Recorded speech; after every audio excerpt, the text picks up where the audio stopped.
adapt? Can you adopt the tools? Can you help other people through change? Do you have the skills to delegate to people, to automate things using AI, to apply these lessons in leverage? Do you have your personal finances in order that you can make a career change when your current job maybe doesn't have as good of prospects anymore, and maybe you need to be in a new place? Get leverage now so that as these disruptions come, you're profiting from them and enjoying them. You're not scared of them.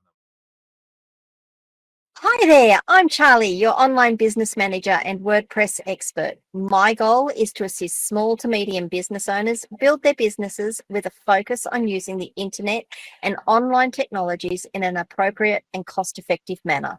People hire me to take the stress out of managing their businesses and allow themselves to focus on what they do best. Today, Spencer Lowe from Lessons in Leverage is going to talk to us about the secrets of success. Let me try that again. The secrets of success that often go unnoticed. Don't try saying that 10 times fast. Hi, Spencer. How you doing? I'm doing wonderful. Thank you so much for having me. No, you are most welcome. Look, I'm really looking forward to having this discussion. When your topic came through, I'm like, oh, this is going to be cool. This is going to be great. So before we start, why don't you just give us a bit of a helicopter view as to who Spencer is and why we should be listening to you? Yeah, that's a great question. So I am someone who started a business about 5-6 years ago. Prior to that, I was working like most people. I was in a good career. I was working as a technology consultant and was having a good success as a consultant. I was particularly focused on helping customers that had Salesforce.com and helping them build and optimize their CRM. And I got to a point where I realized there was really a lot of downside in just staying in my job, and there was much less downside in taking what a lot of people thought was the risk and starting my own business. And so we can talk later about that, maybe about how I was able to invert that risk, because I think it's a useful framework. But once I realized that it was more risky for me to stay in my job than it was to start a business, I decided to do that. And so I started a company called Solved.cloud. And what Solved does to this day is it helps customers with Salesforce.com and generative AI. And so we're a technology consulting firm. Over the last 5 years, we've grown to about 63 staff. We've done millions in revenue, and we've been very successful. But in that process, I learned these lessons. I learned as I went from kind of your typical, employee through these different experiences and from some other outside experiences I had. I started to piece together, what does it really take to be successful, and successful in a big way, millions of dollars successful, right? And what that came down to was not what I thought it would be. I thought that the answer to that would be, you have to work harder. You have to be smarter. You have to have a better education. You have to come from a better environment or what have you. And those are all things that seemed like the answer. And yet what I found was, yes, there's a minimum expectation of work ethic, intelligence, and education. But beyond a certain level of those things, most of what differentiates the outcomes of people is leverage. And leverage in its broadest definition, not just financial leverage. A lot of people go straight to like loans and debt and things like that. And that's a type of leverage. But in each area, it's finding a way where the same inputs can get bigger outputs. And that middle area that takes the input and turns it into a bigger output is leverage. That can be labor leverage, having people that work on your behalf. That can be technological leverage, writing code and building technology that can go have a much larger impact on your behalf. It can be financial leverage like we talked about. It can be relationship leverage, building the right relationships that allow you to get access to certain things you wouldn't otherwise have access to, again, with the same amount of effort. So I've gotten really curious about this. This is what I talk to other founders about all the time. All I like to learn about and ask people about is, hey, what are you doing that other people don't know that allows you to get more out of your inputs? Because at the end of the day, we all have the same hours in the day. We have the same starting point for the most part. There's obviously differences in where people come from, but we have kind of the same inputs fundamentally. So you see these wild difference in outputs, and I just love digging into why that is. And what are those lessons that if I learned how to use those different forms of leverage would allow me to magnify the outcomes in my own life? Wow. Okay, so there's a lot of passion there.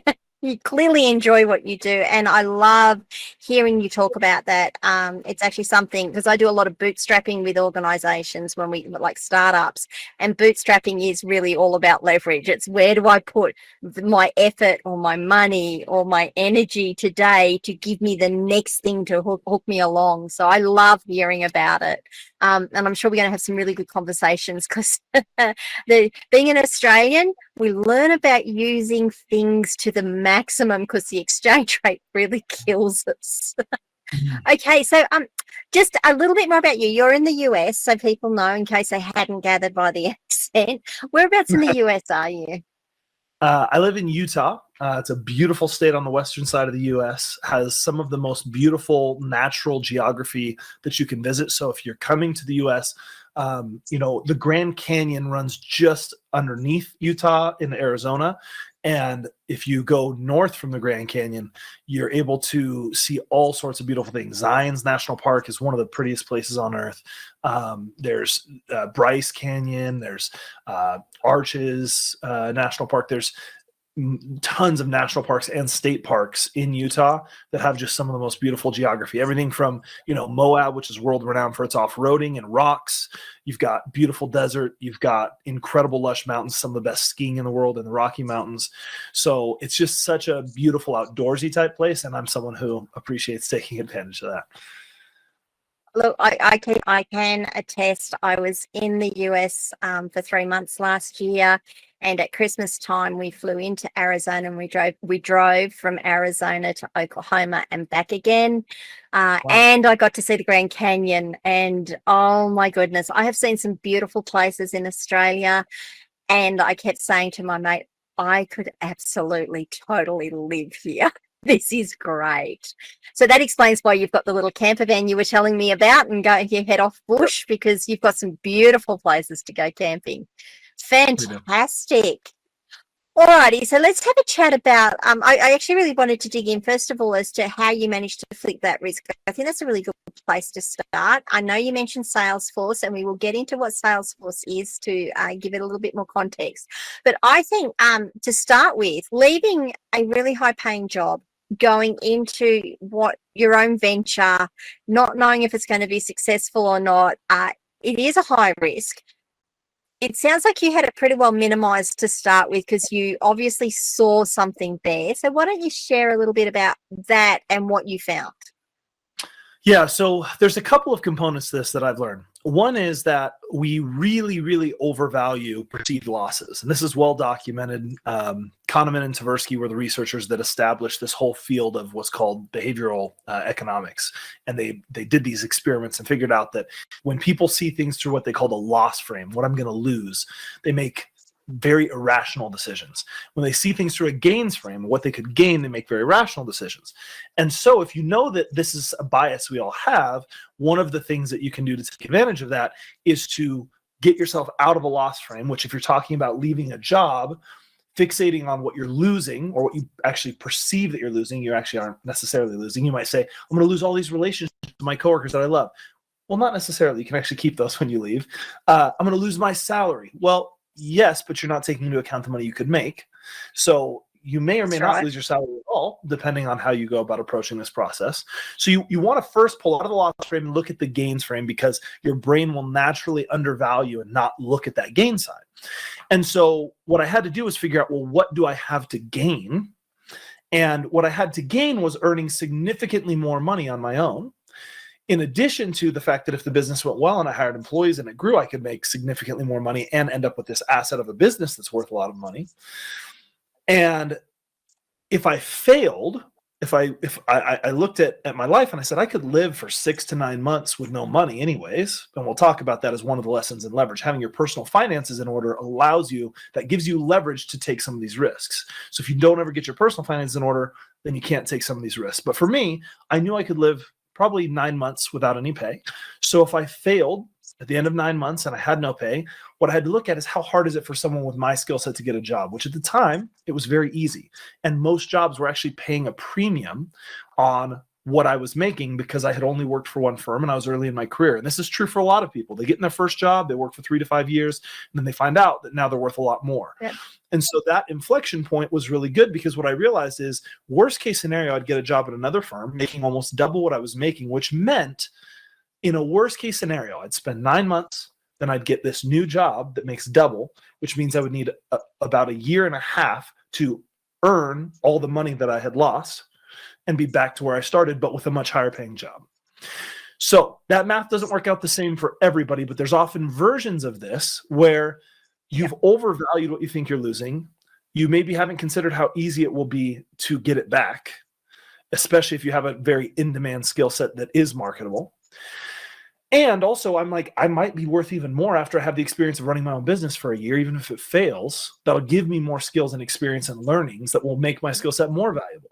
So really, to stay in my current job, I am certain to not make what my goal for my first year on my own was $350,000. What I was making at the time was $120,000. And so I said, I want to make $350,000. So I'm giving up making possibly the chance at making $350,000 in order to for sure make 120. And I'm giving up the possibility of owning a multi-million-dollar, very successful business for the certainty that I will maybe make slightly more money next year. And the longer this goes on, the more it costs me, because if I make this decision a year later and I end up being successful, I'll just look back and go, oh man, I missed out on all that money last year. So it really started to feel, because of the thought exercise I did, like staying in my job was the worst and riskiest thing I could do, the thing I was most likely to regret. And that was the other element, is sort of that regret minimization framework that Jeff Bezos talks about. I had heard that and I tried to use that. I said, all right, what would I regret more? And used that also to better account for how I would feel in the future. So I think between really assessing what the math is so that you know what you're losing or potentially losing and how hard it might be to get back to that, assessing more fully the gains, what you have to gain, and the fact that if you don't try, you're for sure losing that.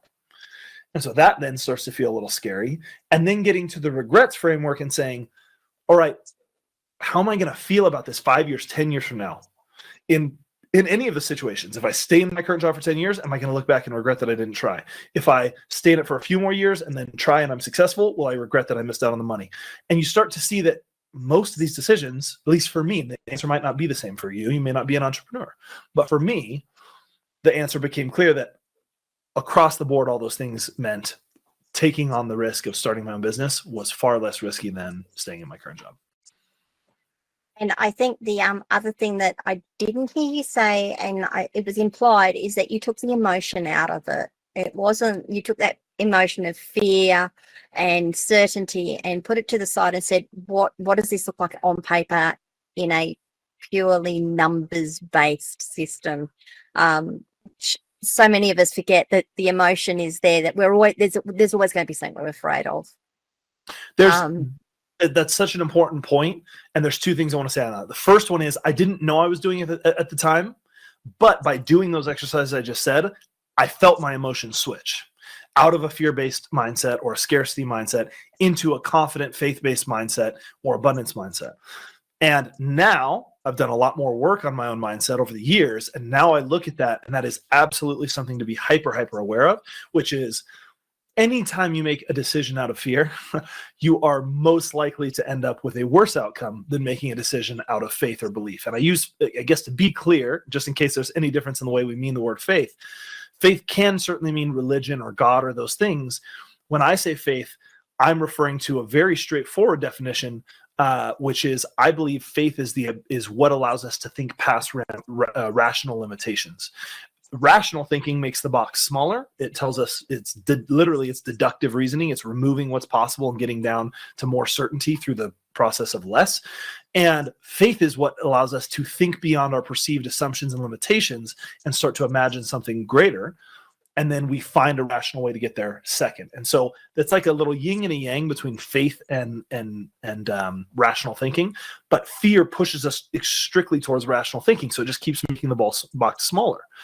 And so you need that balance in your life. And if you get that from God, great. If you get that from confidence in yourself, if you get it from whatever, you have to find faith in order to do things that others would be too fear driven to pursue. And the other definition that I like that sometimes resonates more for people is one that Tony Robbins gives, which is faith is imagination directed, fear is imagination undirected. Both of them are made up. You get to choose which one you want to believe in. And so choose to direct your imagination and take advantage of all the upside that's in that, because choosing to fall into fear, you're guaranteed not to get there. It's deciding up front to fail. So, and that then comes back to, you also made some very deliberate choices in when you got to that point. So many people sort of sit there and go, oh, if I left, I could run my own job. And they decide not to make the decision. They just let it ride. And in deciding not to make a decision, you are actually making a decision, and that's to continue on as you are, which may or may not work for you. I also liked that you said there that maybe that won't work for you because you're not an entrepreneur. Can I get you just to dig a little bit more into that one? Because I know a lot of people are going to be going, what do you mean by that?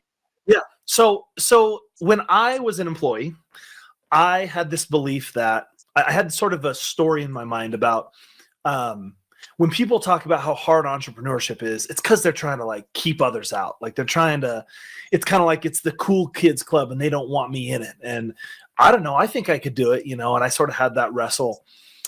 And then so I believed sort of everyone should be an entrepreneur. And then I started in entrepreneurship and believed it even more because I saw really quick success. I hit my goal my first year, making $350,000. We actually passed it. And our second year, we did $2 million. And so we saw tons of success and we grew really quickly. And what that told me was, look at all this success that's waiting for people. All they need to do is just become an entrepreneur. Everyone should be an entrepreneur. And in fact, my original business model became such that I was going to make it so that everyone on my team could then spin out their own business and we'd all be affiliated and everyone would get to be an entrepreneur. Well, I learned really quickly that there's a certain amount of that is, I'm going to say it's almost all a choice. There's some that is personality type. I think there's a disproportionate amount of it that is a choice, but not everyone chooses the same things, and that's okay. And I had to get to that realization through more experience as an entrepreneur and coaching and mentoring a lot of people and working with other entrepreneurs, working with people that definitely shouldn't be entrepreneurs, working with people who entrepreneurship has ruined their life. They're really unhappy. It's not all the glamorous success, etc. It's really difficult. And it takes a certain personality type and a certain set of choices and beliefs in order to be an entrepreneur. So it's not to say that there are certain people that can't do it. I think anyone could do it. But there are certain people that either the combination of their personality or their choices about their beliefs, what they choose to believe about the world, how much they value certainty or how much they value certain safety and certain things like that, they might just be really stressed out and unhappy with their life being an entrepreneur. And so when I accepted that, the reality is if I want everyone to live happy and fulfilled lives, then I can't be advocating for everyone to be an entrepreneur. And so I think it's important to celebrate that you have an opportunity and a choice to make if you want to be an entrepreneur. You may find it's not for you, or you may know up front by doing that same evaluation I did and still coming to the conclusion that you really like the things. It all comes down to your values, your beliefs, and your personality, and those things might align to entrepreneurship or they may not. And so I think we've gone a little too far in sort of glamorizing entrepreneurship. It's important to understand that there are some people who are just so much happier to have a stable job, something they can rely on, clock out at 5 o'clock and go out mountain biking and just not have the stress. And they make good team members for us as the business owners. And honestly, as business owners, we need our team members because we can't do it all ourselves. So look, that's fantastic. Now, I want to kind of flip it now back into the leverage and what Salesforce is and how you managed to work out about leverage from what you were doing within Salesforce. So let's start with what Salesforce is. I kind of know what Salesforce is, having come out of a corporate environment, but go for it. Okay, so Salesforce is the market leader in customer relationship management software. So usually this is software where you keep information about your customers. Often that means sales data, who are my leads or prospects, who is in our sales cycle, where are they at in our sales cycle. That was the first use case for Salesforce as a CRM, was all about their sales data. Then they added Service Cloud, so tracking when customers have technical support or need or reaching out for help, right? So you have the support side. And now over the last 25 some years that they've been in business, they are now one of the largest companies in the world, and they have acquired a bunch of services. So Slack, if you use Slack, is owned by Salesforce. Tableau is owned by Salesforce. A lot of software giants are owned and part of Salesforce now, and they have marketing automation tools, commerce tools, industry specific tools. And so they produce software. And so it's kind of like saying we're a Microsoft consultant. It's like, okay, well, do you teach me Word? Do you teach me Excel? Do you teach me what exactly do you do? We end up helping customers. Yep. Sorry, what was that? M365. Yep, exactly. Yeah. So Salesforce is the company that owns all of it. And then there's the majority of those tools we support. So we support their data integration tools, their analytics tools, their CRM tools for sales and service, field service. And we've specialized in certain industries. The main things we don't do is we don't do the B2C side. So we exclusively focus on B2B customers. And really, even more specific than that, we focus on SaaS businesses, high-tech businesses, and financial services businesses. So those are the two industries that we play in. And then we are the experts on the tools. We help them implement the tools. We help them configure them to their business, know when to customize the software or not. So that's kind of what we're talking about in terms of consulting on the Salesforce platform. And it's a platform. So on top of the software they offer, you can build fully custom solutions on it. So we'll do custom development sometimes and integration. So a wide variety of services that people might need help with on that platform. That was just something I wanted to actually hear as you started talking about CRMs, because I get a lot of people coming saying, what CRM should I use? And my general question is, what is it you want to do with that CRM? Now, most CRMs, you can use them out of the box. You can run them up and do a basic install and they'll work okay. But most CRMs need you to sit down and do a bit of customization about your own business flows, your own, how you work with your customers, what type of customers you are, as Spencer mentioned, what industry you're in even, because it will change the data that you need to be recording and tracking and then flowing through to other things. So, and Salesforce, as far as I understand it, is more in that latter category where you get it and then it's like, okay, I'm going to put this module on, I've got to customize this module, put this module in, customize that module. And that sounds like where you actually come in, Spencer, is that right? That's right. And I think, for most people, if you're starting a business and you're right at the outset, the number one thing, assuming you're bootstrapping, I bootstrapped my business. I think that's the majority of entrepreneurs. Certainly you have some that are dealing with funding and all that, and this advice might not really apply to them as much. But for most bootstrapped or very cost conscious early stage companies, the first thing you do as a solopreneur is you probably track it in a spreadsheet. So you probably just have a spreadsheet with columns to know what their name is, their phone number, their email, when you last talked to them, and that's your CRM. It's just a spreadsheet. Now, the downside of that is it's hard to do reporting. It's easy to mess up data on accident. The second you need to work with someone else, there's all sorts of risks there of now we're overwriting each other's data. So it's not at all scalable, but it costs nothing. As long as you have Excel or you have Google Sheets, you're probably paying for either Microsoft or Google or both for your basic services. So right out of the box, you can just do that as your CRM. And then the next stage you see companies get to is going to be kind of the small team. And again, unless you're seeing really fast growth, you probably want to take a step to one of two approaches. The cheapest approach would be the tools like Pipedrive or Go High Level. I personally think Go High Level is one of the better options out there. It's affordable, not super customizable. But it's one of those things where you learn how to use the tool and it does things well and it allows you to do the things you need. Then that tool, and it doesn't cost very much money. It's kind of more purpose-built, doesn't cost too much money. Then the next stage would be something that's a little more flexible and a little more robust. So that'd be something like HubSpot, but still not too expensive.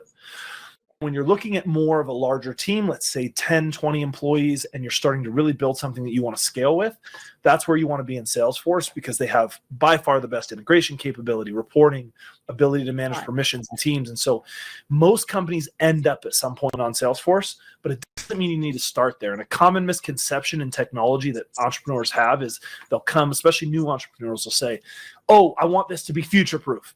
No, you don't. You don't want the tool that you're going to use when you're a 1,000-person company, because it's so heavy, so expensive, so time-consuming, so laborious. What you want is the minimum that does the job and does it well. And then it's okay to rebuild it when you get to a size where that makes sense. It's okay to spend money on rebuilding it because you'll have the money to spend. So for most companies, that means at least one shift in CRM. Maybe you start with HubSpot or go high level, and you migrate to Salesforce down the line when you've got $500,000, $1 million in revenue. Or maybe it's much later. Some companies will really scale HubSpot up and do that to 10 million in revenue, and then they'll switch to Salesforce. So we've seen different things, but that's just for the people that might be hearing this that actually want more tactical advice on what you do. Start in a spreadsheet, get your data clean and your process clear, and then put it in a system and really right-size the level of complexity of the system to where you're at. Now, I just wanted to touch again on the future-proofing, because that's one that I get, I don't want to have to ever change. Like, dude, in 2 years, it's going to look different. the marketplace will look different with all the mergers and all the new people coming on and all the entrepreneurs that are building new things. You just can't tell me what in 2 to 5 years is going to be out there. So work with what you can afford now and then upgrade as you go along. So let's then talk about how you brought leverage into all of that, because that's what we're here to talk about, really. It's been great because you've given us a lot of good information up front, which gives us a great start for this. But tell me about leverage and how you found it works. You mentioned getting your personal finances in place so that you could actually step out and do this. Let's talk about that and then how that works within a business. Okay, so I'm working on a course right now, and when it's done, let's follow up, and I'll give you a free code so anybody who listens to this podcast can try out the course for free. But it's the course, the idea behind Lessons in Leverage is, what are the lessons that I need to learn to be successful? And so what I've tried to do is reverse engineer my life, and I understand that my life is not a perfect representation of everyone, but I've found lessons that are common both in my life and other entrepreneurs I've talked to that I think are some of those lessons that you have to learn to get to the next level. And so this is really what this comes down to is as your company gets bigger, you need to be able to teach people and build people at scale. And so what I decided is, if I'm going to do that already, I might as well make it available to everyone and have a bigger impact. So I first started looking through what are the lessons I need to teach my employees about my journey so that they can then build on that. And then it became this idea of, okay, well, let's take it even larger, and let's make sure also that I'm not myopic just about my experience, and let's talk to other entrepreneurs. So I've had 30 or 40 interviews with other entrepreneurs that are all on the podcast that we have, which is Lessons in Leverage. And so that podcast is available everywhere you get podcasts, and you can listen there. And that's all about digging into these things with entrepreneurs. And then I've got courses that I'm going to be building that are going to teach these lessons. And the first one is personal finance. And I debated on this because I actually, if you go back through my life, the first lesson in leverage I learned was influence in sales. And I actually still think it's by far the most important lesson that you learn if you want to be an entrepreneur. And it's a critical element. But there's so much good sales content and training out there. And I don't know that I'll ever make one. I'll probably just recommend some of the ones that I've taken that I think are really valuable. It's just such a crowded space. So knowing that one of the lessons absolutely is sales, persuasion, influence, let's get to what the first thing is that started to make it possible for me to build a business, and that is personal finance. So personal finance, most people are not getting the most out of their money, right? So when we think of this concept of, I want to get more out of the same inputs, well, you have a set of fixed inputs, which is the money you're making. And yes, that doesn't have to be fixed. So we're going to also teach you ways to make more money, because that's a great way to get more. Now you're getting more money for your time, right? But right now you spend a certain amount of time working, you get a certain amount of money. That amount of money can take you in one of two directions. It can take you into consumerism, and materialism, or it can take you into ownership and creativity. And so I look at, there's this sort of duality in life between creating and consuming. You don't do both at the same time. And this isn't one of those things where you can only do one or you should only do one. You want to do both. There's things I want to enjoy as a consumer, and I also want to create. And a good little example of this is just social media. If you get on social media and all you do is consume, do that for 10 hours straight, and then tell me how you feel. Guaranteed you're going to be unhappy, feel unhappy with your life, feel a bunch of negative emotions. And we can get into the science behind why, but the point is, go do the experiment if you don't believe me. That's what it's like to be a consumer. It leaves you empty and unhappy. And that pattern repeats itself in purchasing and in finance, and certainly in your personal financial decisions. Now, there's things that I like to consume that do make me happy. And so I need a plan. I need a set of beliefs and a set of actions and that I can take that allow me to go into finance and with the same amount of money, understand how do I maximize the joy I get out of consumption that is really consumption that can make my life better. And how do I do what owners do and what creators do? Because that allows me to build more wealth, and that allows me then to not be bound by consumerism. Consumerism is a trap. And so when you understand that, then you have to figure out, well, what does that mean, right? And so this is what the course is going to teach. But there's a set of beliefs you need to have, and there are a set of actions you need to take. If we were to boil it down and keep it real simple, I'm not going to go into all of it right now, but really what it comes down to is you have to spend less money than you make. It sounds very simple, but people don't do it. We fall into the trap of whatever money I get, it's going to go all back out to consumerism. And then I'm going to feel stressed and have all these bills and not know why I'm unhappy. So the first thing you have to do is have a system, and we teach how to do this. But what is the system by which I go from living on all of my money to a portion of my money? What that does is it gives us money to work with. And that is where leverage starts to come from, because I can take that money and I can start to use that money to become an owner. And there's a lot of ways to become an owner, but the first step in becoming an owner would be to take ownership back of your time. And that means having an emergency fund for 3 to 6 months. And if I own my time, then what that means is I'm not a slave to my job. So now I don't have to make a decision based on how do I make sure I get that next paycheck, because all my money's already spent and I've already made all these commitments and debt and bills that I can't lose my job. Well, that now limits my possibilities for how I think about what my next move is. I might change jobs, but only if I have it guaranteed before I leave this job.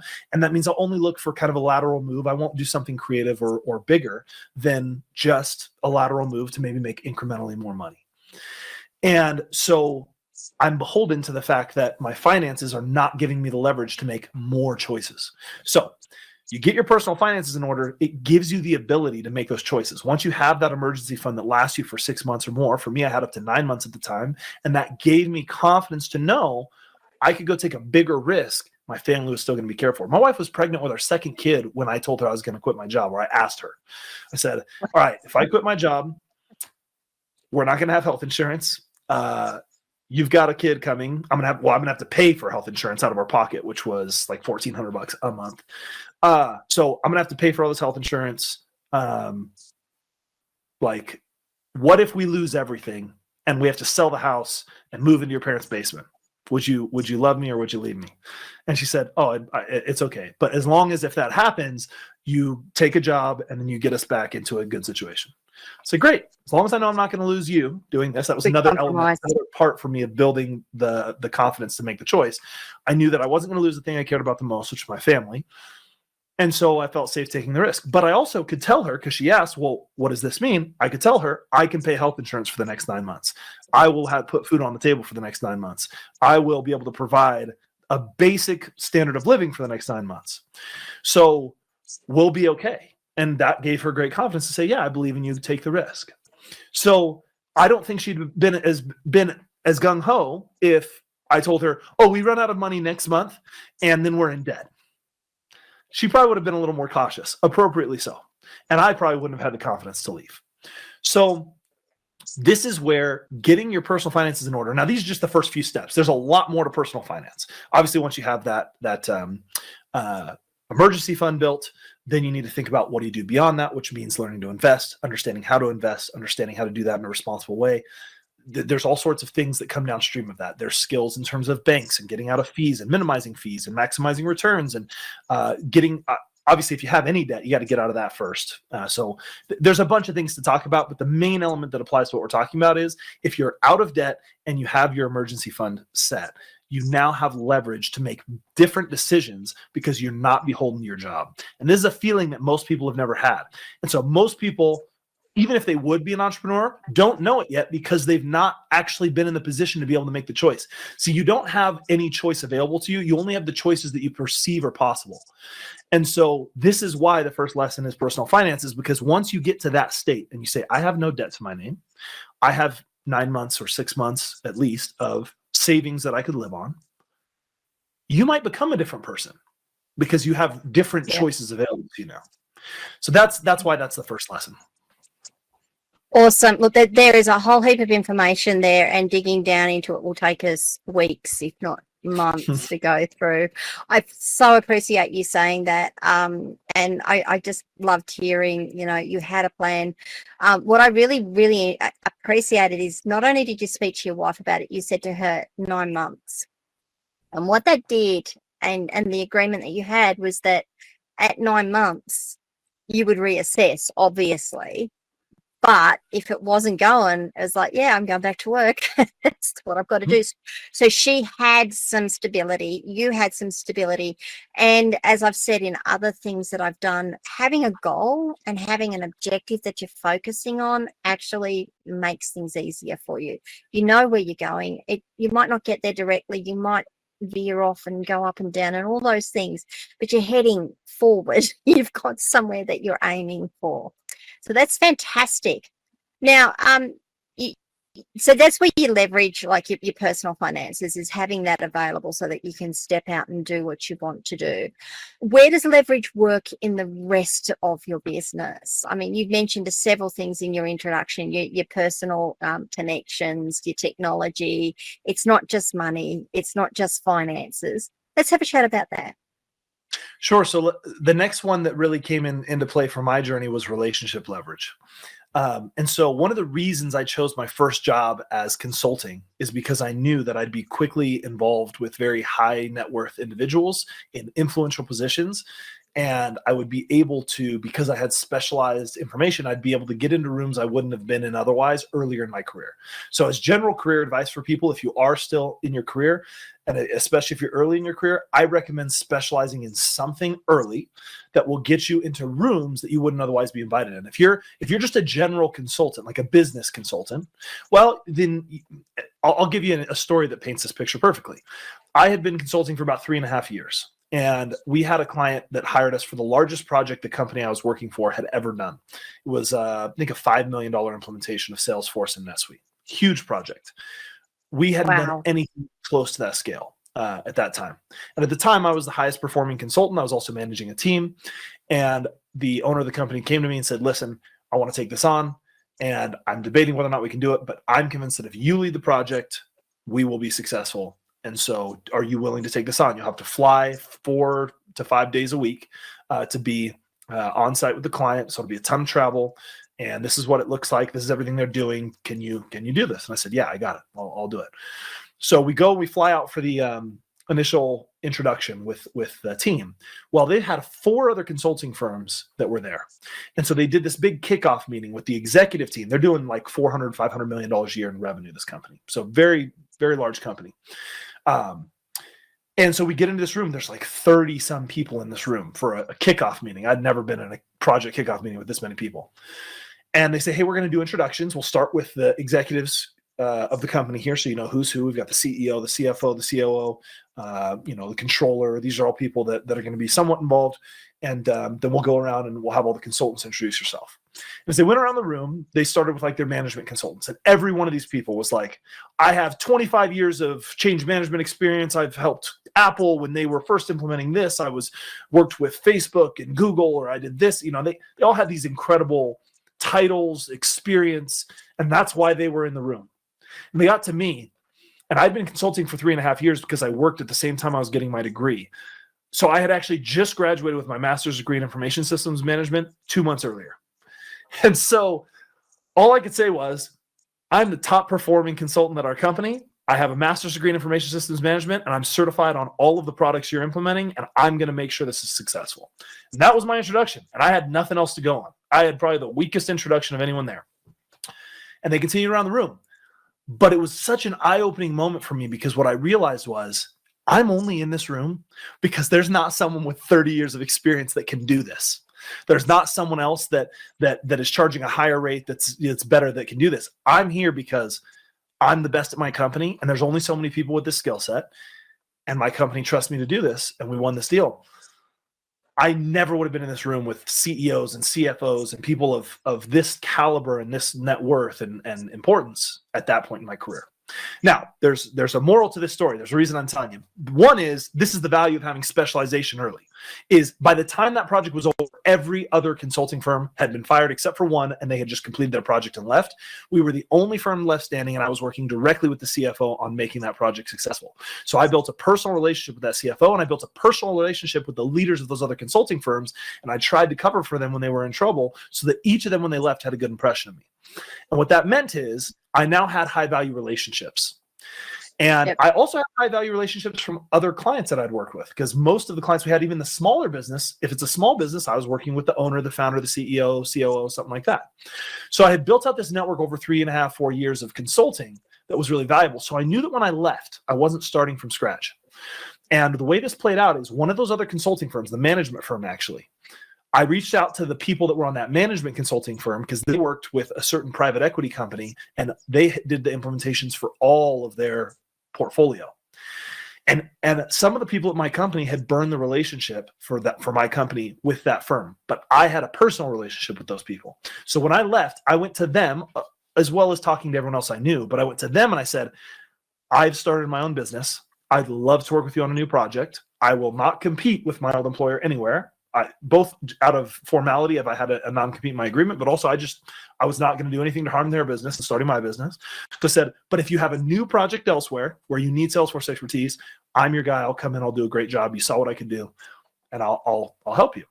And the short of it is, as I was trying to build my business and slowly getting traction, about 4 months in, they came to me with a project that immediately, it immediately took my revenue to $25,000, $35,000 a month. And that allowed me to have real capital to go start hiring, to really start building a team. And so those relationships are a huge accelerant. I would have had to spend so many more hours selling to get to that level of revenue, but those relationships brought in a couple of whales that allowed me to really quickly scale up our revenue, build out a team, and start seeing success. And so who you build relationships with is extremely important. And there are principles behind how you do this. You don't want to have a super dense network of people who all know each other. You want to have high-value relationships with people that are in disparate networks, because if every person I add in my current network that knows all the same people I know, when an opportunity pops up, all 10 of them think of me. They all know that that's my area of expertise. If I have one person who's in a different geography, a different market, a different network, and an opportunity pops up and they think of me, I just got access to a whole new set of opportunities. And so having many connections to these different networks is far more valuable when you're building relationship leverage. It's much more leverage than just building relationships in your network. And this is what so many people get wrong about networking when they think about it, is they don't look at it as relationship leverage. They just look at it as getting to know people. And so they get to know a bunch of people in the same place who have all the same opportunities and the same experience, and that doesn't turn into money. So that's what I learned with relationship leverage that really launched my business. Okay, so let's take a breath, because that was a lot of information. No, I love it. I love the passion that you speak with. I really, really appreciate, you built those relationships and then they called you. There's a couple of things I wanted to just touch on there. And one of them was when you went to speak to those organizations, what I didn't hear you say is you went in and said, what work do you have for me? What can we work on now? You went in and it was really soft and it was really gentle in terms of, I'm building my business. This is what I'm going to be focusing on. And if an opportunity comes up, I would love to work with you. That is so powerful. And it's something that people miss, is they think, oh, I'm going to go and talk to this organization. The organization says, well, we've got nothing. And they And that's it. That's all they do. They don't follow up. We used to send out Christmas cards and stuff, and they don't send out Christmas cards. They don't send out emails. They don't just, do the touch base. Hey, how's it going? Just thought I'd check in with you. And that's so important. Like, you've got the relationships there. Keep them on the boil. The second thing, and there's a lot more in there. You talked about networking, and so many people I see say, "Oh, we're going to go networking tonight." I'm like, "Oh yeah, maybe we'll get some work out of it." And it's like, that's not what networking's about. It's the same sort of thing. It's about developing the rapport, developing the trust. And if I could just put one small personal anecdote in there, when I was in corporate, we worked in a very niche environment. We were a systems integrator. We had a very niche product range that we worked with. And I would end up with customers coming to me saying, "We know that your company doesn't do this, but we know that you will know someone and we trust your recommendation." That's such a powerful position to be in, because I managed to build so many teams with external suppliers to fix up a project. And if I referred to a client through to someone and they needed my services, they would come back to me and say, "You referred this client, this is yours to do." Very, Absolutely. very powerful. Yeah, and one other thing that I wanted to note on that, you called this out, but I realized later that when I was going and I was calling on these relationships and saying, "Hey, just want you to know this is what I'm doing. If you hear about any opportunities, if you think of me, make an introduction, etc. Do you know anyone who I could do?" I also would ask, "Do you know anyone I could do a free project for as I'm trying to build up my testimonials? And that'll make you look good, introducing someone that you know is an expert that charges $200 an hour, but is going to come in and do some free work and help their business. Someone who needs help." So it's all about what can I give and add value. What I realized is, even with the offer for free help, very few things came through. And after a few months, those people would come back and start offering. And I realized later that some of that is that their name's on the line. And if everyone who comes to them and says, "Hey, I just started a business," if they introduce them and your business goes out of business a month later, they look dumb. It So reflects on them. And that you're actually stable and staying in business. And so the longer you stay in business, the more people trust and the more they give. So you do have to play the long game on the relationships to really maximize that leverage, because the first time you ask, it's just building awareness. First time you talk to them, they now know you're available, but they're like, "Okay, how long is this going to last? Is he really legit? Is the business really got legs? Can he service the type of clients that we have?" Like, there's still a lot of questions. So it takes time to get to that trust that you pointed out. Okay, so we've spoken about the relationships, and I am very focused that you have given me a certain amount of time to talk to me today, so I don't want to take up too much of it. But you are very passionate, so let's just talk about some leverage in the rest of it. One of the things that came to me as you did that was that you took your revenue to $25,000, $35,000 a month, which just blew my mind to begin with. But there had to be a whole heap of things in the back end there that you then had to put into place to be able to service that. It's very different running a business that's pulling in $1,000 a month to running a business that's pulling in $25,000, $35,000 a month. It's not just, it is pretty much, the workload has gone up that much. So obviously leverage was important there too. So that's where it's nice to be a technology consultant, because everything I did in my business, I could build the solution myself for. And so I used technology leverage early on.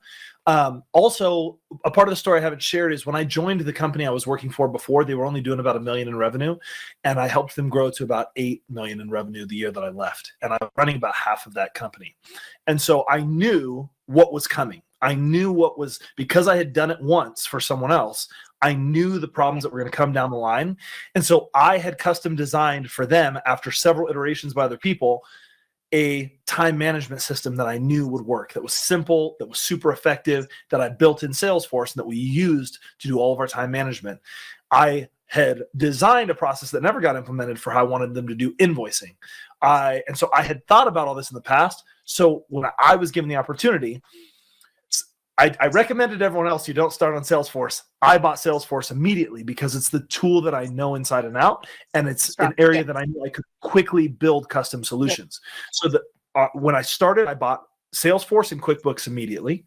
And so I had all my financial in QuickBooks, and I had all my everything else in Salesforce, basically. And I bought Lucidchart as well because it's an important tool for being able to diagram and visualize things for I clients. was going to say the drawing is in the, yep. Yeah, and then I had the Google Suite and I had Microsoft 365. So those were the tools I knew I was going to need. And I bought those faster than most people would buy them because I knew where I was going. Yeah, people would have probably bought them a little slower. I still bought them. I waited until I had my first project to buy them and bought the lowest level in Stub. But on Salesforce, there's a very inexpensive license type called platform licenses. And what those do is they can see accounts and contacts, and they can see any custom stuff you build. And they only cost like $20 a user a month. And so Salesforce is normally very expensive, but I bought one full license for $150 a month. And then I bought, as I expanded my team, everyone else was on platform because everything I built, I just built myself. So before I even had my first client, I had a time management system built that I had known how to build from doing it prior. And I had my invoicing process worked out, but my invoicing was still manual. And I knew eventually I would integrate that. As we ramped up to 37,000, my back office time went up a little bit, but because I had that leverage of technology doing so much of it, it really, all I had to do was run a report in Salesforce, transfer the values over into the invoice in QuickBooks, and manually send the invoice. Since I still only had a few customers, I was done with invoicing in like 30 minutes every 2 weeks. I invoiced twice a month. And so that was, it wasn't too bad to start there. As we grew, I started to see that get to the point where I was spending a full Saturday invoicing every 2 weeks. And that's when I was like, this ends. I'm now building the automation and integrating. That's when you need to do it. Yep, absolutely. Again, I had that skill set. It's just, it was the opportunity cost of spending that time building that, especially knowing what I know, which is that anytime you automate a process, you're going to have to change it later. So it becomes an ongoing maintenance cost. And so even though I had the skill to automate it, I didn't want to invest 10, 15, 20 hours building the automation, knowing I was going to have to spend another 5 or 10 hours updating it periodically when it only takes me a half hour to do it manually.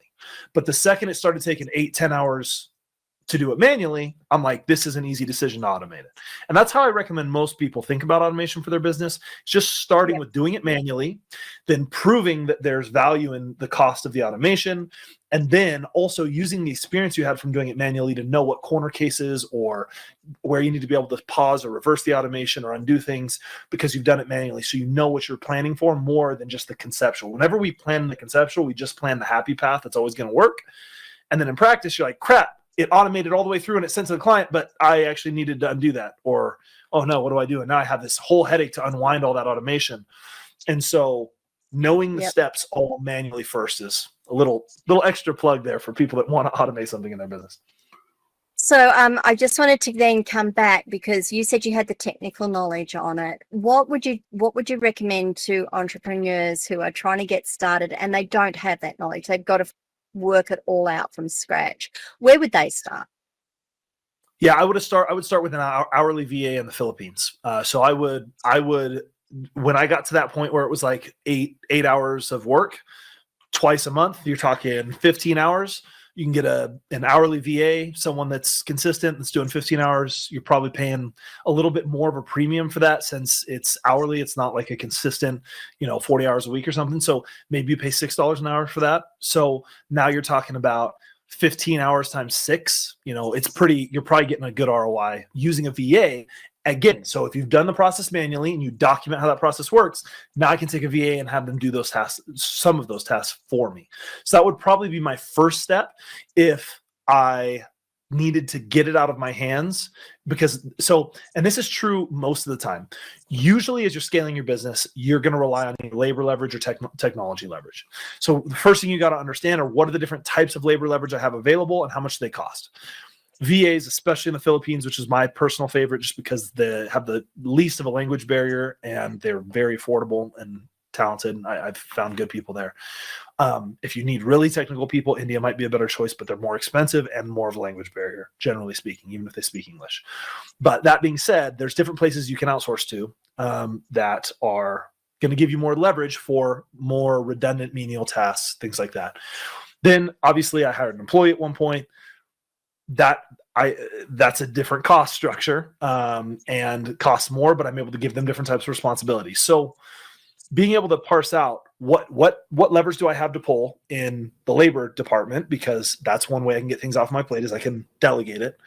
The other option is to, in fact, my favorite book on this is called Procrastinate on Purpose. So if you're listening to this, please go read that book. It's amazing. He talks about this thing called the focus funnel, and basically says, first, you want to try to eliminate it. Just, can I say no to this and be okay?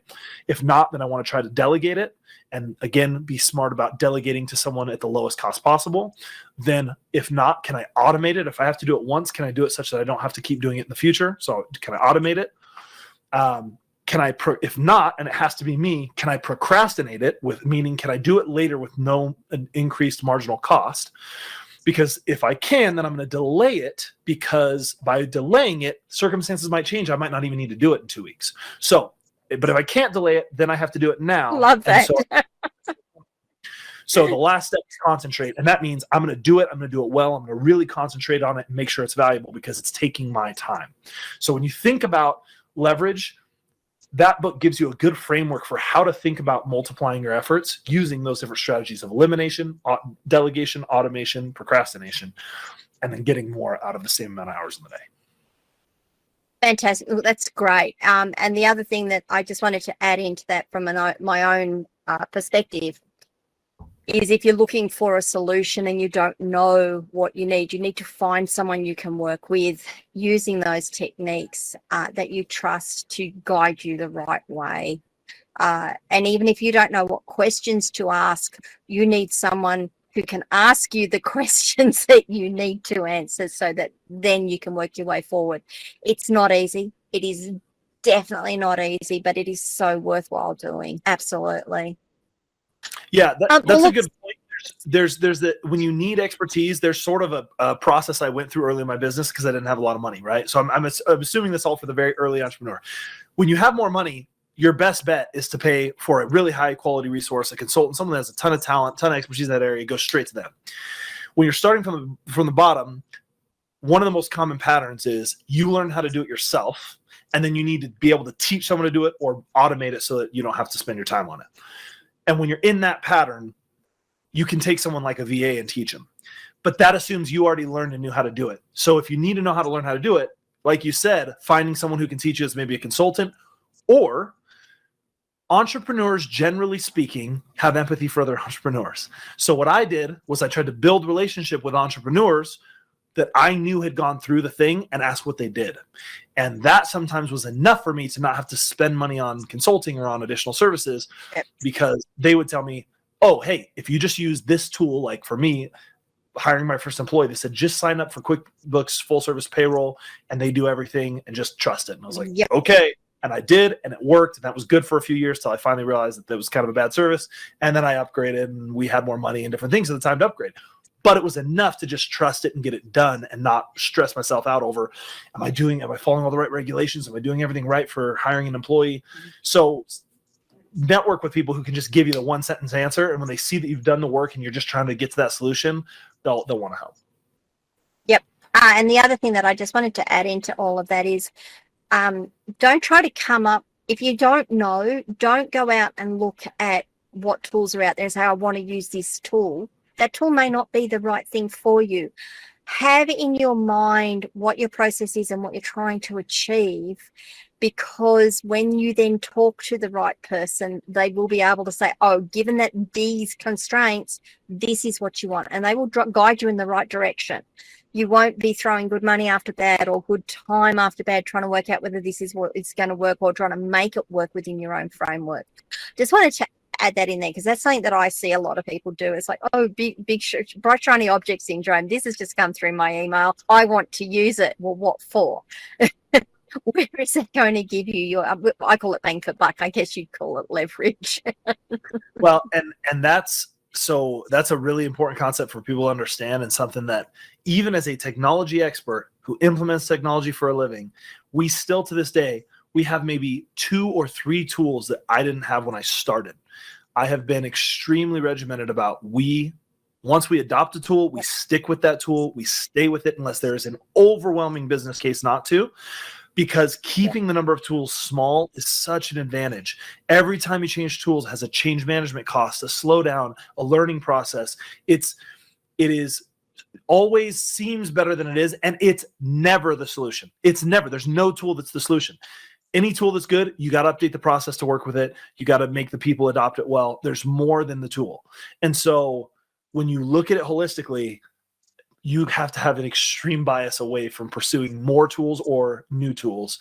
And first, all of your effort into what's the outcome? Can we do it with the existing tools? Can we do it with less tools, less integration? It's so much more valuable. Yeah, I just love that. Can we do it with the existing tool? Oh, this thing does this wonderful, bright, shiny thing. Oh, I want it. Did you know that that's actually, if you just tick this box in your existing system, that will actually become live for you and it just works with what you've got? No? Well, there you go. Now you do. And I appreciate this part of the discussion because I just realized that is a new lesson I'm going to add to the lessons in leverage, which is simplicity leverage. So I've always had this edict of simplicity, and I've seen how it's created bigger outcomes for us, but there's probably some things to teach in there. So I'm going to write that down, and we're going to talk about in the courses, simplicity leverage. Fantastic. Well, look, I'm really interested in that course. Just give me 30 seconds. I want to invite people across to my locals community. Being a business owner can be tough. Being a business owner who works remotely can get lonely and frustrating. Given that we've been talking about leverage, you may or may not know what you can leverage or what you can do or how you can do things more simply or easily or more cost effectively. That's why I started my locals community. It's a community for business owners that could be a bit like the water cooler evolved. Treat my community as a place where you not only get to interact with me, but with each other. You can share inspiration and advice. You can provide inspiration and advice. And of course, as supporters, you'll be able to ask questions and comment on posts and all those sorts of things. Come along and join me at askcharlyleetham.locals.com. Okay, back to us. Spencer, you have been so very, very generous of your time today and your advice and information. Before we go, did you have one thing that you wanted people to take away from our conversation today? Hopefully you took away something that was valuable. Look, Lessons in Leverage is all about giving back. It's about helping people, and it's about building resilient people. What is coming with AI? We didn't even get into AI. We could have spent another 2 hours just on AI, but what is coming with AI is massive change at a speed that is unprecedented.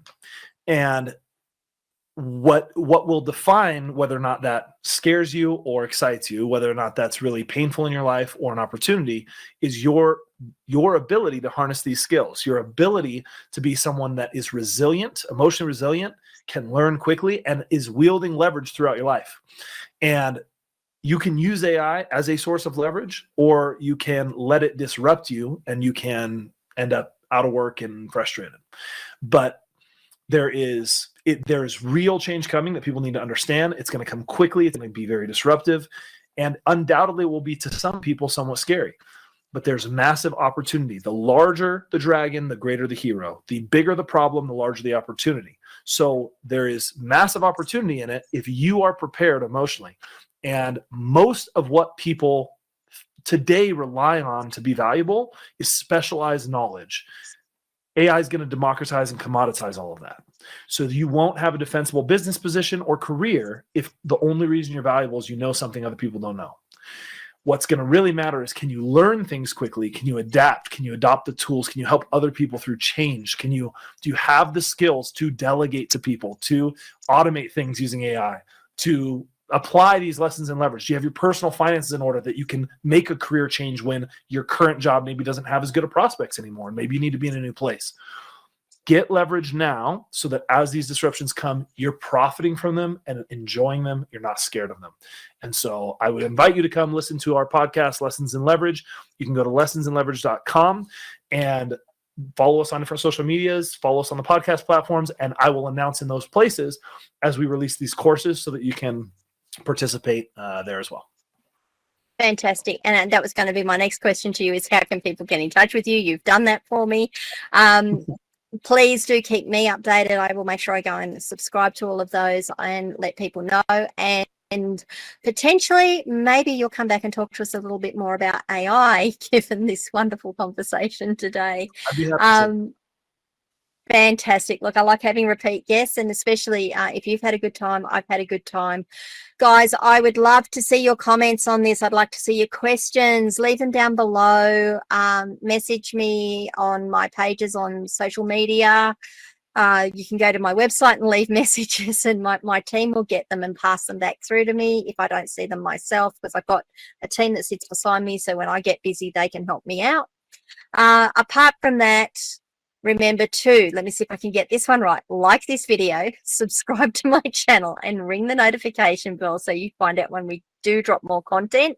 And if you're listening or watching this somewhere where you can leave a review, please leave a review. We do like 5 stars. We will take any stars because feedback is valuable, but please do, and that will help this content get out further. And if you know of anyone who might like listening to these podcasts, share them along. Thanks, guys, and thank you so much, Spencer. Hopefully we will have you back again. Alrighty. Thank you. We'll talk soon.